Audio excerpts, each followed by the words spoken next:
lapsest saadi olen olnud erinev ma kõigist. Pole gruppi kuulunud, ma justkui teisest liigist. Olen pärit vaesest perest, riided polnud kiita. Silmad peas kinutnud murest, hing tahtis saada kiita. Hooli minnes talusin ma koolivägivalda.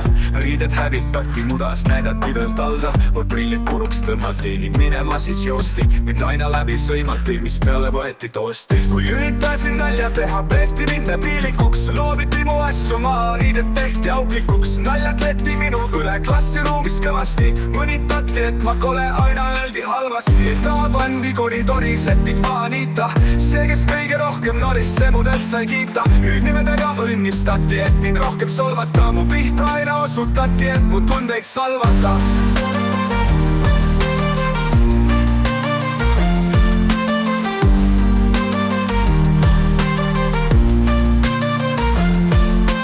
Kodus selle peale öeldi, et ei teeks ma välja. Siiski mind vaid koheldi, kui päeva kuulsat nalja. Kui vaikisin, siis mõtted peas, need olid üsna sünged. Ma kui must lammas valges reas tekitas see pingeid. Hinded olid üsna kehvad, kui tuupur olin. Õpsi pilt, mis minu trehvas oli, õõgust olin. Juurlesin, et mis mul viga, et mind nõnda koheldi. Kuigi olin väga vaga, siiski aina nuheldi. Lõpuks olin kõigest väsinud, üle koormatud. Õpsidki mind, siis ei küsin, leidsid, olen teadmatu. Toona oli parim samm, põgeneda minema. Nõnda naasis eluramm, rõõmsa idanema ma. Mitu aastat hiljem, kui tagasi siis vaatasin, avastasin muid veel sujet vaenu endalt kaotasin.